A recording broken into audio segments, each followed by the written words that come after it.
See how long it takes. It says we're now live, so that's exciting. Even sometimes when it takes like a bit of a jump across to Facebook, you sort of 20 seconds delayed, but this is the fun time because we think we might be live, but we're not totally sure. So, in between. Yeah. Are we now live? I think so. Oh, that's good. Let's see if we can get everything up. Who's going to get into the room first? Jonny, are you there already? Are you watching? I am, yeah. Who can you see so far? Has anyone joined? It says we've got 37 people already in the room. Oh, you're 47 now. Oh, it's like bingo. This is good. Say hello, guys, as you roll in. Give us a wave, say hello, and tell us where you're from so that we can give you a bit of a shout out for this very exciting lower voices workshop. 112 people now in. I don't know how high bingo goes, Jonny. Probably not to 112, does it? Yeah, it's two figures, I think, up to 99. Up to 99. What's the? I'm not a big frequenter of bingo halls, though. No. Have we ever played bingo on tour? I think we have. Yes, we have at least one time. I can't remember exactly where it was. It might have been in I feel like it was Texas. Yeah, we've played Texas bingo. It was about 5 years ago. It was very amusing. Yeah. Oh, I can see some people turning up. Sam says hello. Nick also says hello. It looks like we've got people here from Peru. Diego, hello. Hello, Bianca. Once again, singing tenor, I'm sure, today. Giovanni has asked, where is Eleanor? Well, Eleanor sadly is not one of the lower voices, Giovanni, so she's not going to be joining us today. And who else have we got with us? Cindy's here from Minnesota, of course. Hi, Cindy. How warm is it today in Minnesota? We've got our David in Boston. We've got Joe in Lisbon, Portugal. Oh, fantastic. And Martine has joined us again from Belgium. Hello. We've got Leah in Texas. Stephanie, CBM Choir, present. Excellent. It's like a good register, this, isn't it? Chris, I hope you're taking notes as we go through all of this. Yeah. Who we've got? Halifax, John Marks here, Rob Bell from San Francisco. We've got some Japanese friends. Oh, wonderful. New Hampshire, Corey. Oh, this is brilliant. Bruno from Sardinia, very nice. Our trusty Sheridan Foster says it is morning in California, so she thinks she is a low voice at the moment. That's fair enough. Sheridan, I think that's absolutely fine. Yep. And just so, it looks like we've got Bruno with us as well, and Robert. Oh, fantastic to see a whole world of singers has joined us already for this very exciting lower voices workshop. And as you all roll in, let me just give a quick welcome to you all. My name's Paul. I'm one of the founder members of VOCES8, and I used to be a lower voice in the ensemble, so I get to come and hang out on these sessions occasionally. But the new baritone, who's not really even new anymore, in fact, practically old as well. That's how ancient I am. Is Chris, who's joined us. Hi, Chris. And then we've got Jonny, Euan, and Blake making up the lower voice quartet who are going to be leading this session. All of this is preparing for Singing London. And if you are logging into Facebook and wondering what's going on, this is for an event on the 21st of March, which is happening as part of our Live from London series. You can find out more about that on the VOCES8 Foundation website. And we've got some amazing events. We have Dame Emma Kirkby joining us for Mothering Sunday this weekend, which is going to be spectacular. And then a week after that, we have this Singing London event where anyone who rolls up will be able to join in and sing along. We've got a whole range of materials up on our digital academy, so you guys can head to the VOCES8 Foundation website, find a link for this event, and there's all sorts of resources there, including a link to our digital academy where you can have lots of fun practicing all the stuff we're going to work on today and much more besides. So do check that out. But for now, you've got the real deal. The lower voice quartet are here and raring to go. I don't know who I'm handing over today before I disappear. Is it Euan? Are you going to be kicking things off, or? Yeah, I think I will. Is it you? Is it warm up with Euan time? That's always a fun place to start, isn't it? Now, I will be doing my own practice, I promise, along to this. But let's clear one face from the screen and have a lovely workshop, guys. And Euan, over to you. Bye. Thank you very much. Lovely to see everyone, well, virtually see everyone. We're just going to dive straight in with the warm-up today. So we're going to just massage our faces a little bit, get everything loosened up. And as we do this, just going to relax the jaw slightly. And we're just going to do a little bit of siren noises as we go through. Just going...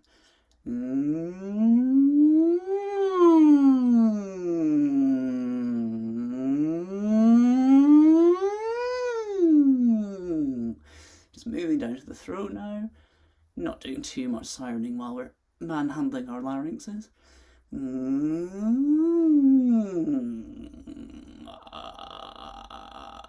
See if you can get a little bit of vocal fry just to see how the larynx is working, how the air is passing through.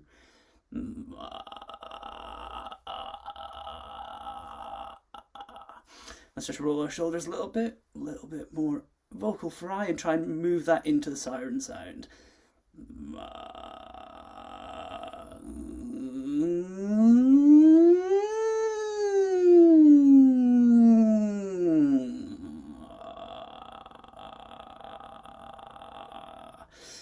Lovely. So we're just making sure we're nice and loose, nice and relaxed, ready to go.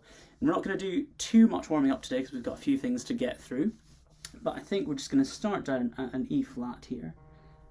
And we're going to go just up fifths, and we're going to move between an open vowel and a more closed vowel. So we're going to start with an E and an U, and doing 2 notes per vowel. So I'll just demonstrate one. So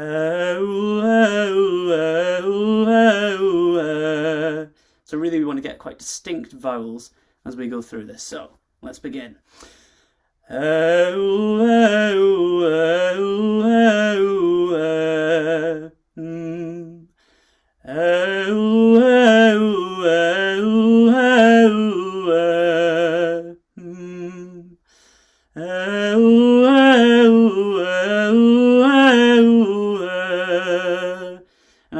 As we keep getting higher, we're just going to introduce a little bit more front, a little more nasal resonance into the sound as we head up, just to keep it safe, moving through little breaks in our voices. So going up to here.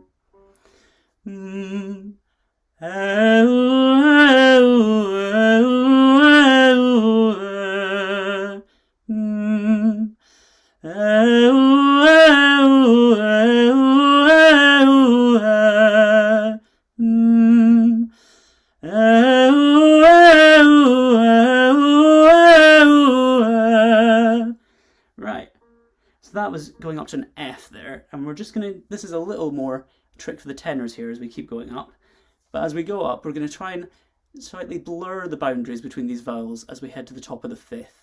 What we're really trying to look for is a kind of neutral midpoint between the E and the U, to try and find this kind of neutral covering vowel as we move into the kind of break in our voice. So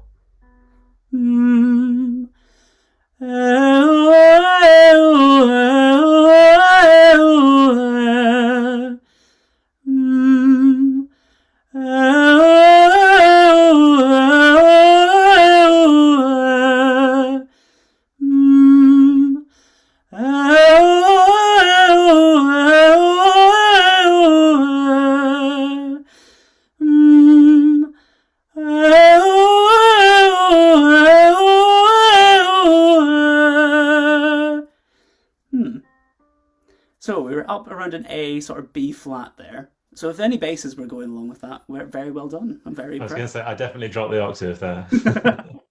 If you get up there, you might not be a bass.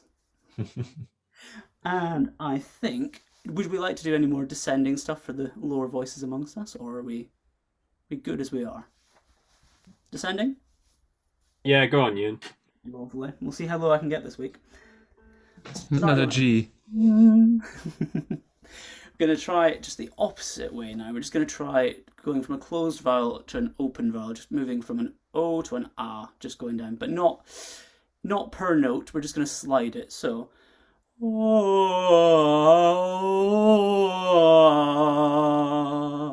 just trying to find a nice sound in all the different variations of the mouth shape we get going down there. So,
might be where I stop.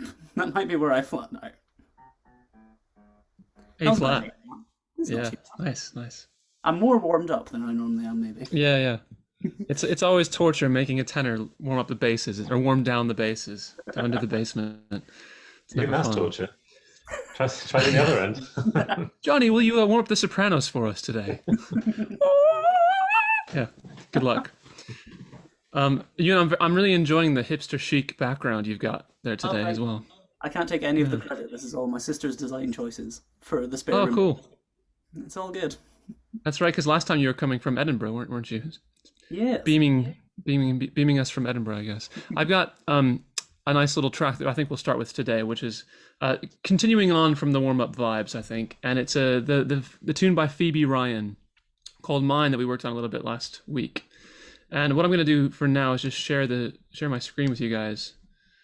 And this should work here. Give me a thumbs up if you can see these lyrics here. Cool.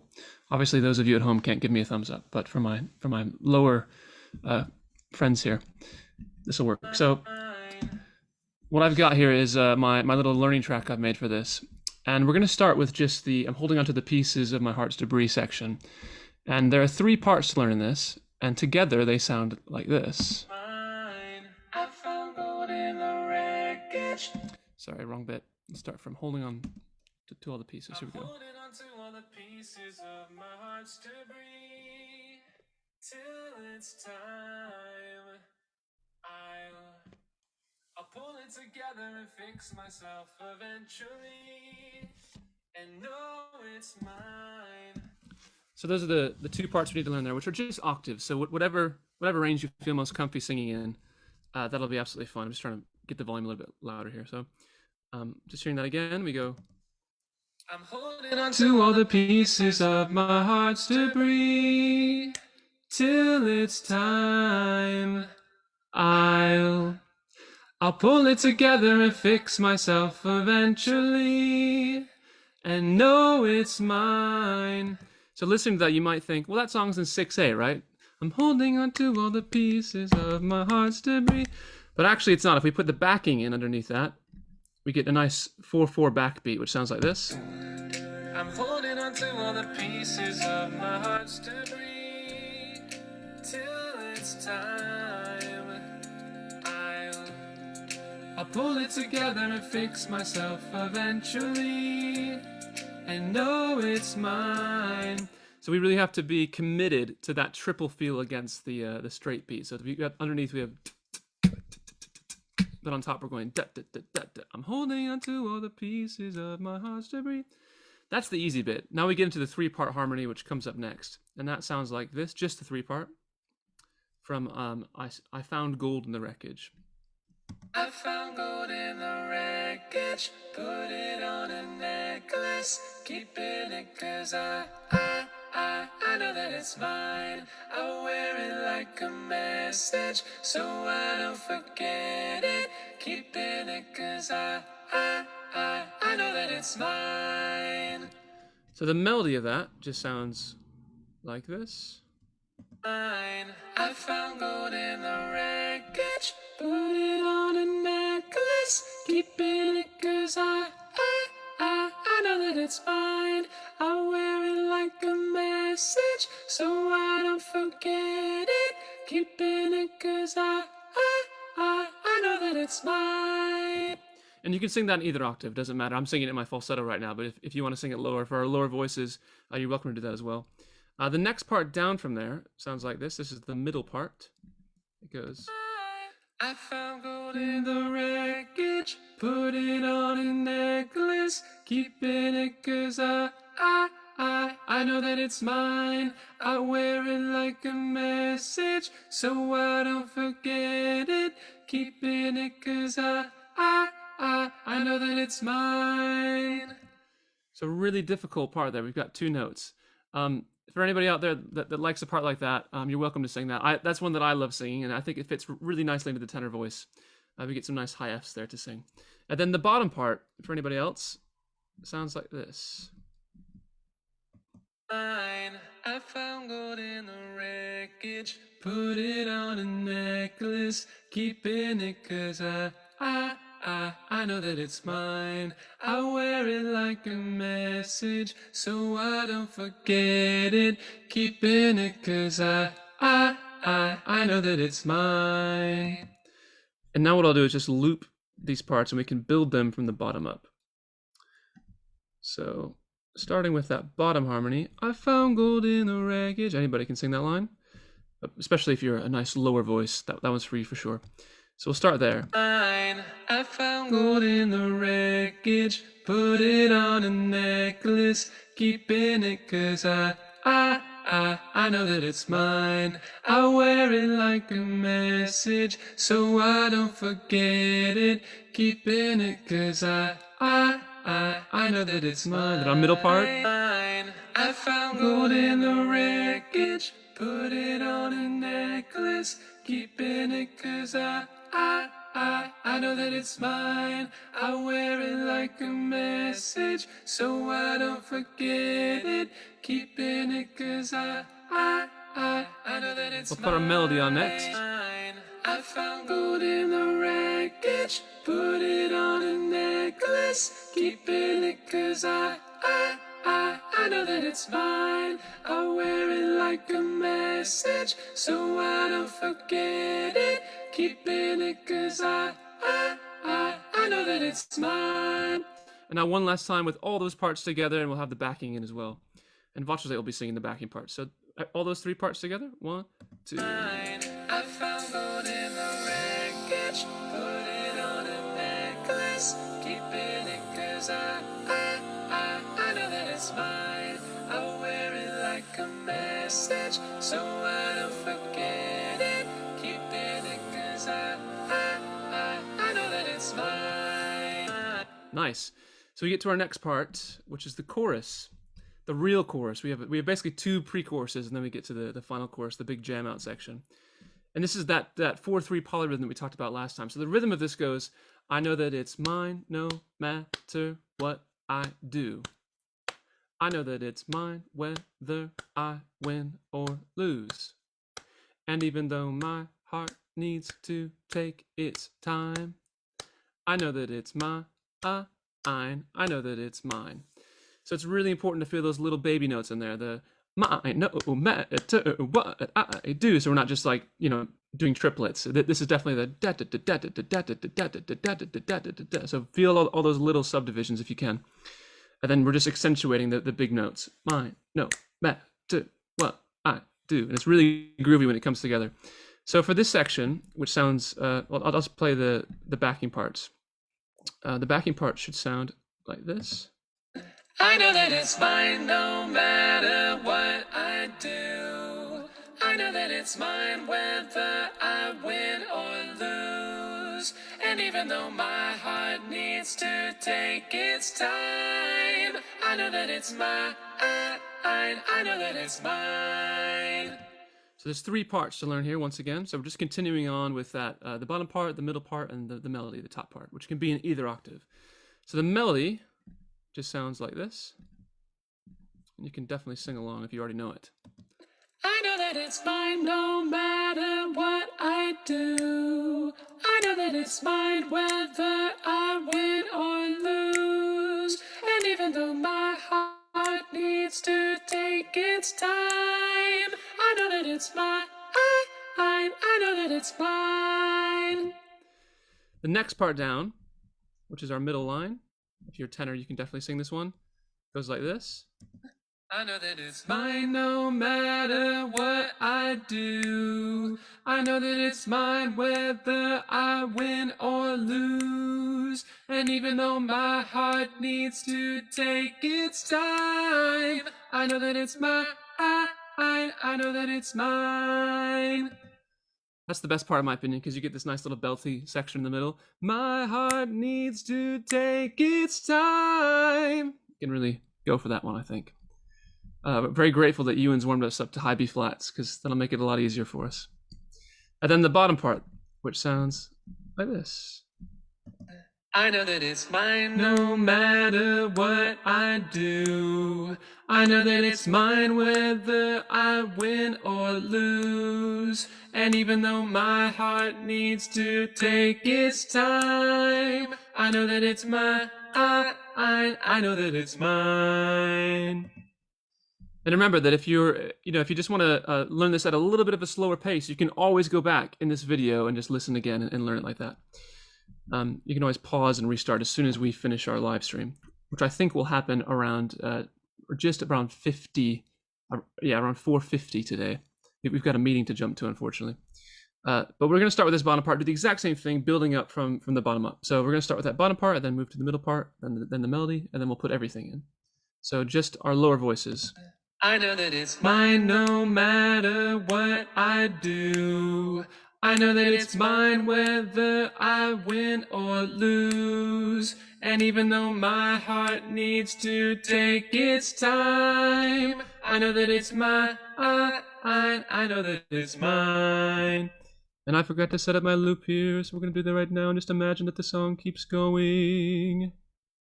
And the next part comes in, which is the middle part. I know that it's mine no matter what I do. I know that it's mine whether I win or lose. And even though my heart needs to take its time, I know that it's mine. I know that it's mine. The melody. I know that it's mine no matter what I do. I know that it's mine whether I win or lose. And even though my heart needs to take its time, I know that it's mine. I know that it's mine. And now all those parts with our backing, and we'll just, after this, we'll get to sing the piece together. Here's how that all sounds with the backing. So everybody can sing this time. 1, 2, 3. I know that it's mine no matter what I do. I know that it's mine whether I win or lose. And even though my heart needs to take its time, I know that it's mine. I know that it's mine.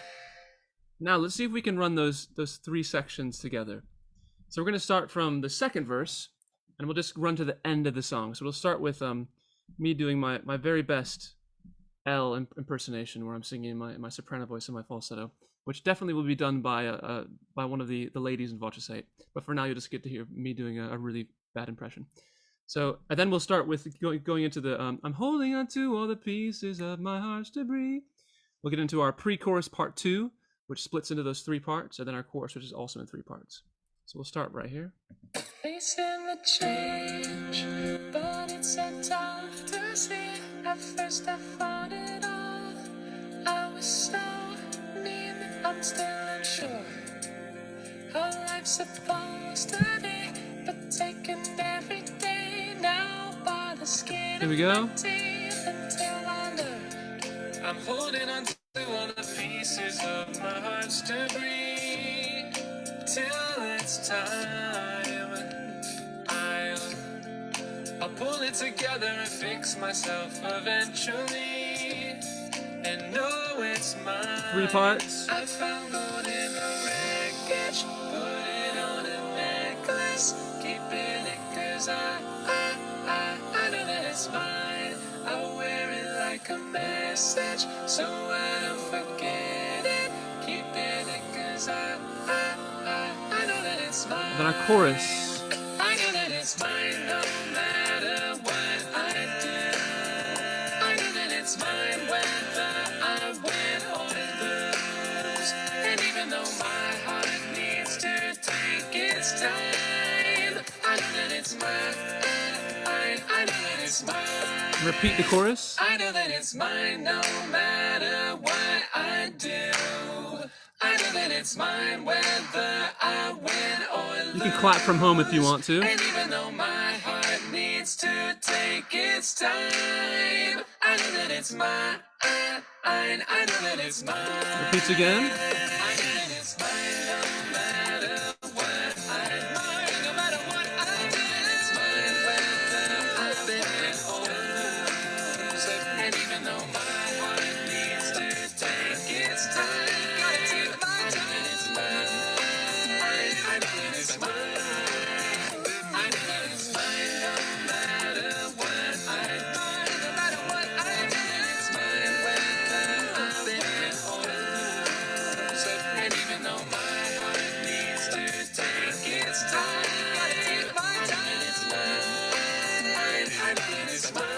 the repeat to fade out.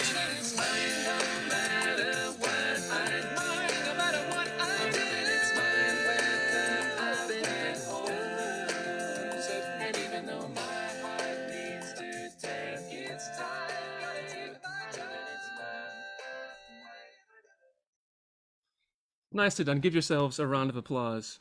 I'm sure it sounded absolutely gorgeous from home. Thanks for clapping along and singing along, guys. So that's Mine by Phoebe Ryan. You can find that track on YouTube. You can find a recording of us singing it as well on YouTube if you do want to join in with us again. I think now we'll jump into some more serious music, some classical music. And maybe to do that, we'll start with Jonny. Do you want to take over? Oh, yeah. I just realised I've got to learn that funked up bass part for the last chorus. Yes, that's going to be a lot of fun. Very funked up. Yes. Right, we're going to hop over to Stanford now with Beati Quorum Via. Blake, do you want to get that up when you get a chance on the screen so we can have a look through? Yes, we'll do. There we are. Yeah, so this is a gorgeous piece by Charles Villiers Stanford, written for, as it happens, Chris's and my alma mater at Trinity College in Cambridge for their choir, and Alan Gray, their former director of music in the mid to late 19th century. And it's a lovely piece, but it does sort of betray quite a lot of pitfalls, which we can have a bit of a chat about here. To start off with, we get the upper voices singing, hopefully, really nicely in time, lilting, almost like a sort of waltz feel. Actually, Blake, do you want to, before I get into the weeds, do you want to give us a playthrough of the recording? Sure. Yeah, I should Can't have actually that. see the score at the moment. Oh, there we go. Yeah. Oh, you can't. No, we can now. It's just it's. Oh yeah, sure. You covered up, but it's fine now. Here we go. So there's so much tech to manage these days on these things. Yeah.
Nice, thank you, Blake. I think that recording is from quite a few years ago. Actually, I'm hearing some former members' voices on there. Some Rob Clark. Some Rob Clark on there. Jon absolutely, Snow yeah. action. Yeah, lovely. If you don't know this piece is a third of a set of three pieces written for Trinity by Stanford, and the others are Justorum Anime and Cellos Ascendit Hodie, and do go and check them out if you don't know them, because all three of them are absolutely brilliant in very, very different ways. So do go and have a look out for those. So I think, as we heard at the beginning of the piece, the text of this piece means, blessed are those who are undefiled in the way and walk in the law of the Lord. And I think it's very much that sort of sense of that feeling of walking that we want to try and get across in the tempo as well, not too slow, and definitely feeling in one in a bar rather than three individual beats in a bar. So we end up feeling quite sort of lilting.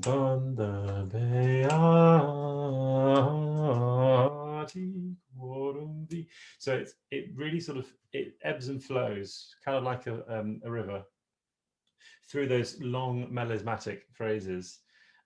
So, for example, in our first line, as the tessitura goes up and down, we can go up and down with it. So, and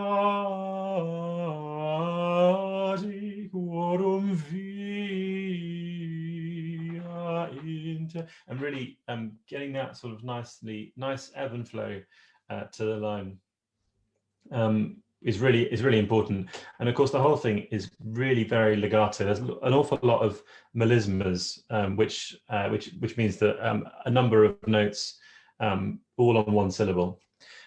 So that all these phrases have lots of collections of long passages of notes, all on single vowels, and that really gives you a chance to sing very lyrically and nice and through and legato. So take as much of an opportunity as you can to do that. Quite in contrast to mine, where it's very much more sort of syllabic, and everything is slightly less lyric, perhaps. In this one, you really have the long lines to get through. In the same sense, I suppose, when we're thinking about how we're actually delivering the text, well, our record producer, Adrian Peacock, has a wonderful way of putting it, where he'll often ask us to make sure that the delivery of the text, the speed of the delivery of the text, matches the speed of the music or the feel of the music. And that applies, I think, in bucket loads to this piece. So, we got quite a lot of, particularly towards the middle and the end of the piece, quite a lot of consonants to chew over. Ambulant in lege domini.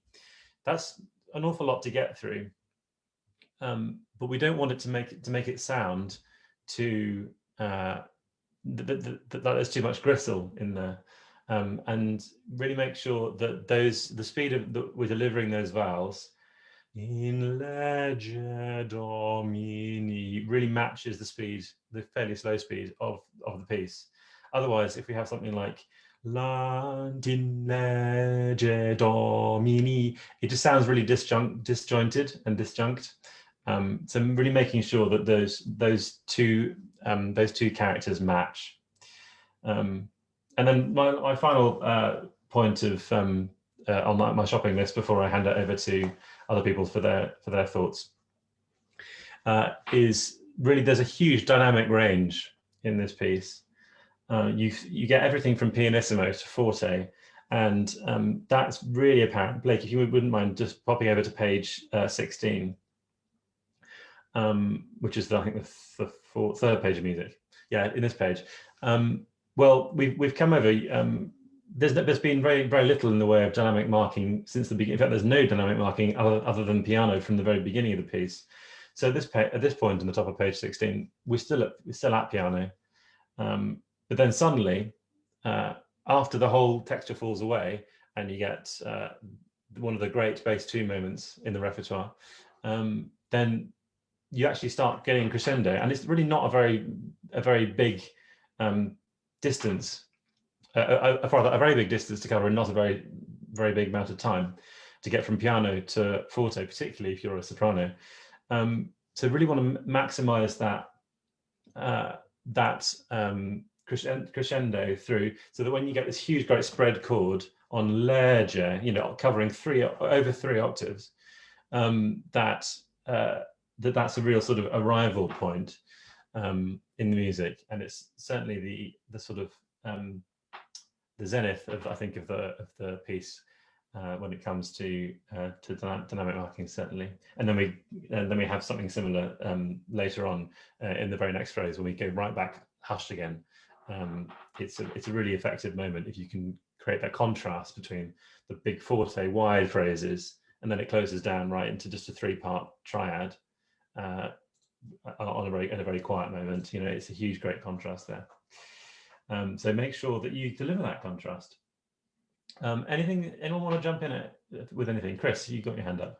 Yeah, just while we're on that page there, I think it's an amazing moment, because it's like he's sort of ended up in on an F major chord, and I think Stanford was thinking, right, how am I going to get back to A flat major, the home key? I've got to get back for the return of the main theme. But it's interesting, isn't it, how for the whole of the piece we've had this constant crotchet movement, as you were talking about, the ambulant, the walking sort of do, do, do, do, do, do, do. And then he just stops in the music to consider the main word, beati, blessed.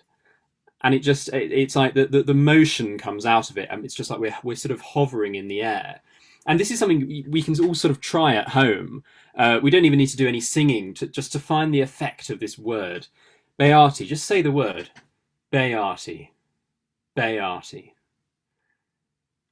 Just a collection of consonants and vowels. And now try it in a sort of slightly more mysterious way. Beati. Beati. Introducing something a little bit more breath into the voice. And then go full on Disney princess, twee, magical fairy castle kingdom. Beati. Blessed. There's something, yeah, that's very good, Blake. That's probably too much. But the effect that comes into your voice just when you say that, just imagine saying it in the style of a Disney princess. Beati. It adds the sort of quality of the breath into the voice, which can be a really nice effect there. I mean, you don't want to overdo it, because then it will sound like a Disney film and not a piece of choral music. But that's the kind of sense that we want to get. And I'm sure you at home, you've all been in a concert hall and heard a choir sing, or at a church, where it feels like the air is shimmering. It's an amazing sound, and adding a little bit of the breath into it is the way to achieve that, I think. Absolutely, yeah. It's really you can really create some wonderful colours with this music. Yeah.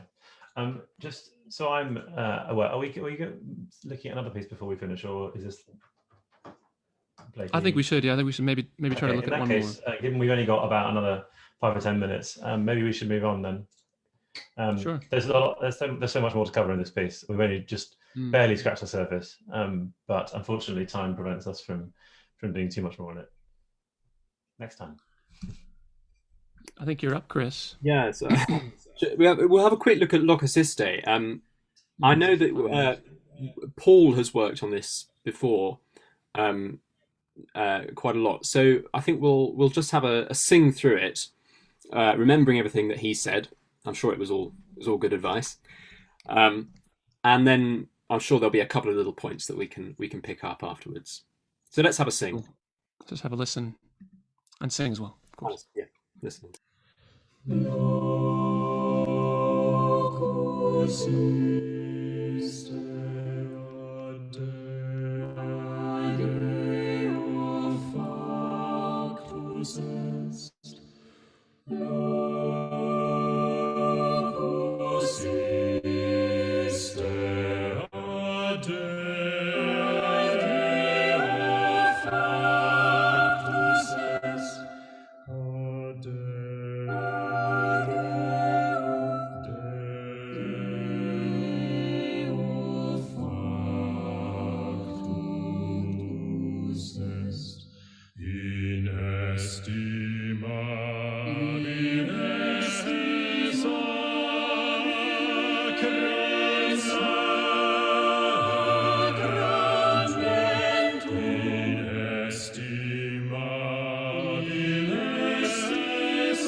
Lovely stuff.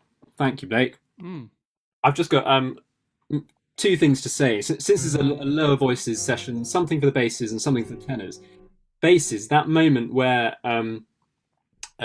we've got that octave leap. You can see it at the top of the page here. There's one at the beginning as well, isn't there? But going from bar 35 into 36, or on bar 35, that octave leap.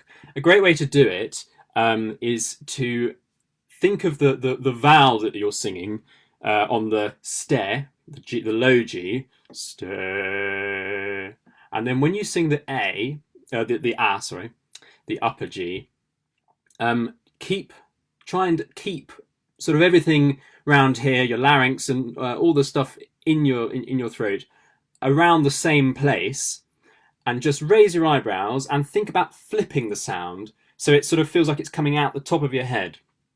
Something like this. Stay I'll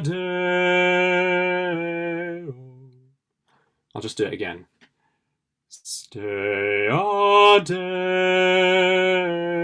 It's almost the sort of thing where the less you think about it and the less you try to sort of crowbar your voice up to reach the G, the more successful it'll be. So just raise the eyebrows and let it sort of fly out the top of your head.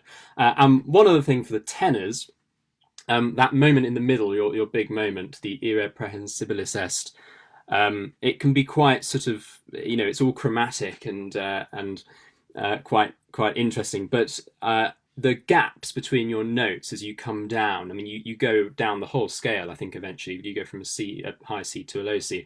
But in the chromatic bit where you're going down by semitone or half step, the gap needs to be really small between those notes because you're descending, and you don't want to descend too far too soon. So those would be my two tips for the tenors and basses. Anyone got anything else? Yeah, I guess talking a little bit further on that irreprehensibilis est bit, the tenors have to come in at pianissimo, and I think really finding the owl sound, almost that very heady, like ooh, ooh, ooh, ooh, kind of sound that we aim for. Last week we achieved it kind of through the yawn, going oh, that's the sound we want for this. And as it's sometimes difficult to make quiet sounds without making them breathy.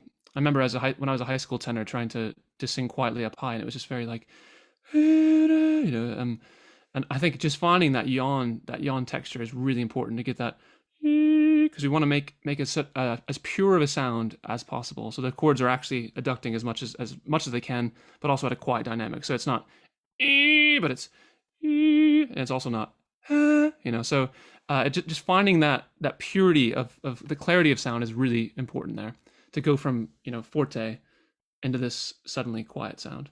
Maybe you have some tips as well as the in-house pedagogue. Yeah, I think it's a really tricky sound. I think what you're talking about, the yawning, makes a lot of sense. It's the perfect way to approach it. And I think just always remembering that if we're around a C or a B for tenors, you're kind of just edging into what we would call the primo passaggio, which I've always been told you should include just a little bit of the nasal resonance in there, just to make sure that you're managing your voice correctly. So although we're slipping down, I think at least for the first one, just making sure there's a little bit just coming through the nose, because you want to manage this quite healthily. You don't want to be doing stuff, especially on a middle C, you don't want to do anything that's going to damage your voice. It's particularly worrying if you manage to do that. But yeah, it's a lovely transition, and especially on the last page, that crescendo on the word Deo is it's a really good technical exercise anyway, just working on moving from that yawning sound into the loud, kind of almost just very forthright, wondrous sound. It's something I'd recommend everyone kind of use as an exercise, just extended crescendos over the course of about 3 bars. It's just wonderful work for your voice. Yeah, it separates the kids from the adults, I guess, in some ways. Yeah. Certainly, when we recorded this piece, I remember doing take after take of it, trying to get it right, because it was so difficult to really achieve that that huge contrast. Yeah. And we've got like 2 minutes left before we need to pop out, but maybe there's a question, Jonny. I'm not sure if you've been looking at some of the questions, but maybe there's something we can answer really quickly. There was one about vibrato, the age-old question about vibrato, and how we use it, whether we should use it, and how to reduce it if we decide that that's a thing we want to do. Well, Yeah, well, I'd start by saying that that vibrato, like a lot of vocal technique, is a color and should be used as such. So it's not that we don't ever say that you can't ever use vibrato. That's because we absolutely do use it. And some people in the group naturally have more vibrato in their voice than others. And for example, between Andrea and Eleanor, Eleanor's got quite a lot of vibrato in her natural voice, and Andrea has next to none. So trying to get those between the two is very difficult for them to match up. But yeah, certainly using it as a color is really the name of the game. We find it very difficult to get things really bang in tune if things are vibrating all over the place. So that's the only note of caution I'd sound on that. But then that's part of the fun, part of the challenge, I suppose. yeah, we have the wonderful benefit of being 1/2 apart usually, or maybe just 2 apart. So I think in chamber music it's a little bit easier for everyone to kind of have the autonomy to make the decision. Okay, I'm not going to use vibrato for this passage, and I don't even think we're thinking I'm not going to use vibrato. Just that's how the music rings best in the space at that moment. And so you're making lots of decisions about dynamics, about phrasing, and one of those is just, I'm going to ring this chord in the way that it makes most sense physically to ring it. So, yeah, I think it's not something we think about necessarily. It's just kind of a subconscious thing to make the music speak best off the page. Awesome question. We were talking last week about balancing and finding one's function in the chord at any one point. I mean, that Bruckner is absolutely the sort of archetype of that. You could go through the whole piece and write down, what function you were at each chord. I mean, it's a bit reductionist, but you could do that, and that's a really good exercise for that if you want to really sort of get your analysis brain on. Cool. I mean, I'm afraid I think we're out of time now because we have to go to another meeting. But thank you all for coming along. Thank you to my 3 colleagues as well.